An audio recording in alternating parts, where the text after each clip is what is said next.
श्री स्वामी समर्थ. नमस्कार स्वामी भक्तांनो, तुम्हा सर्वांचं माझ्या यूट्यूब चॅनलवरती अगदी मनापासून स्वागत आहे. दररोज सद्गुरूंना प्रार्थना करा, आजपर्यंत जे दिले ते तुझे आहे, मी निमित्त मात्र आहे. इतरांपेक्षा तू मला भरपूर दिलेस, राहिलेलं आयुष्य तुझ्या कृपा आशीर्वादाने सुख शांती समाधान आनंद व समृद्धीचे जाण्यासाठी तुझ्या नामस्मरणाची ताकद हे दे व तुझी आठवण सतत येऊ दे. एकदाच संकट कितीही मोठं असलं, स्वामींचं नाव घेतलं की मार्ग सापडतो. अरे बघतोस का, एकदाच संकट मुक्त होशील. आनंद नेहमी चंदनासारखं असतो, दुसऱ्यांच्या कपाळावर लावा, आपलीही बोटे सुगंधित करून जातो. भरोसा आणि आशीर्वाद कधीही दिसत नाहीत, परंतु अशक्य गोष्टीलाही शक्य करतात. निश्चित राहा, मी पाठीशी आहे. नकळत तुझ्या समोर असा एक क्षण येईल, ज्याची आशा सोडली होतीस ते स्वप्न साकार होईल. आपल्या अवघ्या जन्माची पुण्याला पावली असं भक्तीची तुझ्या लागली. तूच असशी माझी माय माऊली, अनंत लाभो तुझी कृपा सावली. शुद्ध अंतकरण ठेवून नाम घेतले तर भगवंताच्या कृपेचा अनुभव येईल. नामानेच अंतरंग शुद्ध बनते, नामानेच मन अंतरात प्रवेश करून स्थिर बनते, नामाने काळजी वाटणे नाहीसे होते आणि मग तळमळही आपोआप जाते. जीवन दिले तू, सांभाळणारही तूच, आशा नाही विश्वास आहे, दुःख निवारणारही तूच. निश्चित राहा, मी पाठीशी आहे. खरा होई जागा श्रद्धेसहित, कसा होशी त्याविन तू स्वामी भक्त. कितीदा दिला बोल त्यांनीच हात, नको डगमगू स्वामी देतील हात. आयुष्यात जेव्हा सगळं संपत असं वाटेल तेव्हा फक्त एकदा स्वामींचा तारक मंत्र ऐका, पुन्हा उभं राहण्याची ताकद नक्की मिळेल. सर्वत्र असे त्यांचा वास, धरती असो वा आकाश, भक्तांचे तारणहार स्वामी करती त्यांच्या दुःखाचा विनाश. माचीसच्या काडीला डोकं असतं पण मेंदू नसतो, म्हणून थोड्या घर्षणाने तो पेटून उठते आणि स्वतःच जळते. परंतु आपल्याजवळ तर डोकं आहे आणि मेंदू सुद्धा आहे, मग आपण का लहान सहान गोष्टींनी पेटून उठतो. शांत राहा, स्वस्थ राहा, घर्षण करून पेटवणाऱ्यापासून नाही. जीवन खूप सुंदर आहे, ते आनंदाने जगा. जगाला न समजणारे अश्रू स्वामी समजतात, म्हणून रडताना त्यांचं नाव नक्की घ्यावं. स्वामी नाम राहावे सदा स्मरणी, स्वामी रूप असावे अखंड मनी.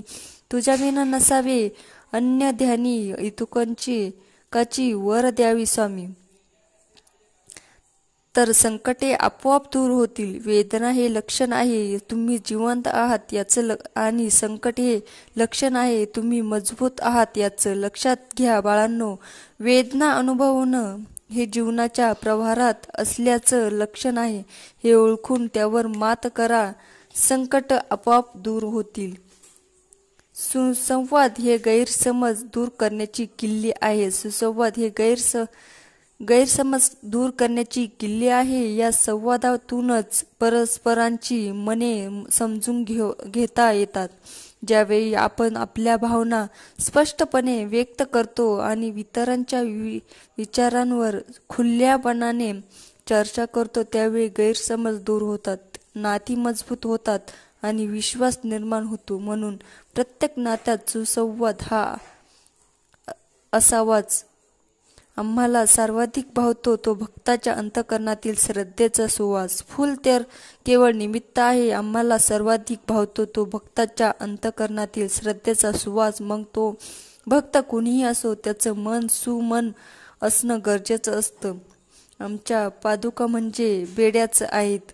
आमच्या पादुका म्हणजे बेड्याच आहे, जो भक्तीने आणि सन्मार्गाने मिळवतो त्याच्याकरता कृपेच्या बेड्या ठरतात, आणि जो चुकीच्या मार्गाने आणि चुकीच्या हेतूने मिळून पाहतो त्याच्याकरता शिक्षेच्या बेड्या ठरतात. आम्हाला गृहीत धरणारही परवडणार नाही आणि आम्हाला नाकारणंही परवडणार नाही. भक्ती मार्गात संयम अत्यंत महत्त्वाचा आहे. सगळा खेळ संयमाचा आहे. भक्ती मार्गात संयम अत्यंत महत्त्वाचा आहे. जर कृपेची फुलं हवी असतील तर आधी बीज पेरावं लागतं. त्यावर प्रेमानं खतपाणी घालावं लागतं. मग झाड मोठं होतं. फूल येतात पण त्यासाठी वाट पाहावी लागते. थोडक्यात काय ते तर संयम महत्त्वाचा आहे. शांती ही फक्त बाहेरच्या शांततेत नाही, ती आतल्या शांततेत आहे. शांती म्हणजे संघर्षाचा अंत नव्हे, तर शांती ही संघर्षातून उभारी घेण्याची तयारी आहे. शांती मनाच्या आत तयार करा, बाहेरची परिस्थिती बदलत जाईल. मूर्ख माणूस राग मोठ्याने व्यक्त करतो, तर शहाणा त्याला शांतपणे नियंत्रित करतो. राग हा एक प्रकारे आत्म्याचं अशांत असणं दाखवत असतो. संयम हेच आध्यात्मिक उन्नतीचं लक्षण आहे. रागावर विजय मिळवणं हे म्हणजे आत्म्याचं उन्नयन. रागावर नियंत्रण हवंच. स्वामीराया, हृदयात तू सामावला आहेस. डोळे जरी बंद झाले तरी त्यानंतरचा प्रवास तुझ्या सोबतच असणार आहे. कोमेजलेल्या रोपट्याला सूर्यप्रकाश मिळाला की त्याला ऊर्जा मिळते. त्याचप्रमाणे भरकटलेल्या आणि भयभीत झालेल्या मनाला भक्तीमुळे आणि नामस्मरणामुळे ऊर्जा मिळते. तेव्हा नामाची साथ कधी सोडू नका. नित्य नियमाने नामस्मरण करत जा. स्वामी म्हणतात, एखाद्याचे उपकार नाही फेडता आले तरी चालतील, पण एखाद्याने आपल्यासाठी काय केलं आहे त्याची जाणीव मात्र आयुष्यभर ठेवावी.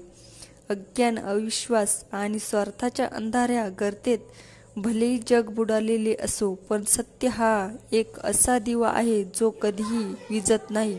तो वेळ आली की अंधाराचा पराभव करतोच आणि प्रत्येकाच्या हृदयात प्रकाशाची ज्योत पेटवतो. जगात कुठलेही संकटांचा काळ का असेना, सत्य नेहमीच विजयी होतं. तेव्हा सत्याची कास नक्कीच धरावी. तुमची इच्छा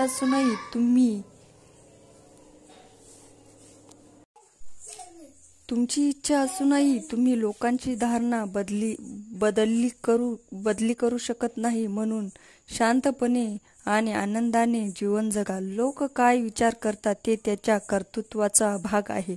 त्यांना बदलण्याचं कार्य आपल्या हातात काही नाहीये. त्याऐवजी शांतपणे आणि ईश्वरचरणी लीन होऊन आपले इच्छित कार्य पूर्ण करत जीवन जगायला शिकणं महत्त्वाचं असतं. स्वामींचा अनमोल संदेश, कुणाला ना दुखवता जगणे याचा इतकेच दुसरे कोणते सुंदर कर्म नाही. आणि हे ज्याला कळलं त्याला दुसरे पुण्य करण्याची गरजही नाही. गुरुचरित्र आपल्याला दुसऱ्यांची भावना जपायला शिकवतात. शिवशंभो. जगणे याचा इतके दुसरे कोणतेच सुंदर कर्म नाही. आणि हे ज्याला कळलं त्याला दुसरे पुण्य करण्याची गरज नाही. आपल्याला दुसऱ्याची भावना जपायला शिकवते. वेळेप्रमाणे आपल्या गरजा बदला, पण आपल्या गरजेप्रमाणे माणसं बदलू नका. अजून किती रडणार आहे एकट्यामध्ये? थांबा आता. हे सर्व किती दिवस दुसऱ्यांच्या वागण्याचा व बोलण्याचा त्रास करून घेणार आहेस? तुला मी रडण्यासाठी जन्म दिला आहे का?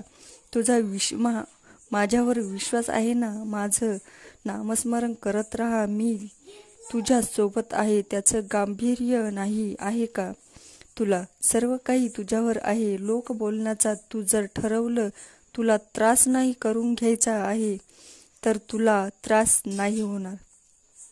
कधी कधी तुमच्या पूर्वजन्मीच्या पापांचा हिशोब पूर्ण होत असल्याने आमच्या कृपेला उशीर होतो, पण कृपा योग्य वेळीच होते.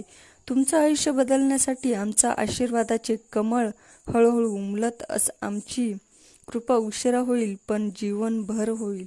ज्या लोकांना वाटतं की स्वामी अक्कलकोटमध्ये आहे, तर ते चुकीचं आहे. स्वामी हे त्यांच्या भक्तांच्या हृदयात बसलेले आहेत.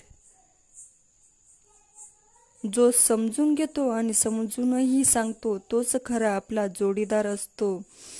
माणसाचा स्वभाव हा कायम प्रामाणिकच असावा, कारण ओळख जरी नावाने होत असली तरी आठवण मात्र माणसाच्या स्वभावानेच होते. चिंता कशाची करतो? तुझ्यासाठी काय योग्य आहे त्याचे नियोजन करायला मी भक्कम आहे. शांत ठेवायला आणि उत्तराची प्रतीक्षा करायला शिकलात तर बहुतेक सर्व प्रश्नांची उत्तर तुमचं मन तुम्हाला देतं. जिथे सर्व असमर्थ तिथे फक्त स्वामी समर्थ. या जगातील माझे सर्वात जवळचे मित्र म्हणजे आपले स्वामी, जे मला नेहमी सांगतात, भिवू नकोस, मी तुझ्या पाठीशी आहे. कधीही खोट्या भ्रमात जगण्यापेक्षा वास्तव्याचे चटके बसलेले चांगले असतात. निदान पुढे जाऊन आयुष्याची राखरांगोळी तरी होत नाही. काहीतरी चमत्कार तू नक्कीच करशील असं सारखं वाटतं. आयुष्यात रस्ताच सापडत नाही तरी पण तुझ्यावरचा नितांत विश्वास सांगतो नक्कीच रस्ता दाखवशील. अनुभव सांगतोय, ज्या दिवशी दुसऱ्याचा विचार कराल त्या दिवशी स्वतःच्या आयुष्याची वाट लावून घ्याल. कटू आहे पण सत्य आहे. अपेक्षा स्वामींपासून ठेवा, लोकांपासून नाही. अडचणीत असाल तर स्वामी तारतील, एकटे असाल तर सांभाळतील, मार्ग सापडत नसेल तर दाखवतील, रडत असाल तर अश्रू पुसतील. फक्त स्वामींवर श्रद्धा ठेवा, सेवा करा. स्वामींचं आणि माझं एक सुंदर नातं आहे.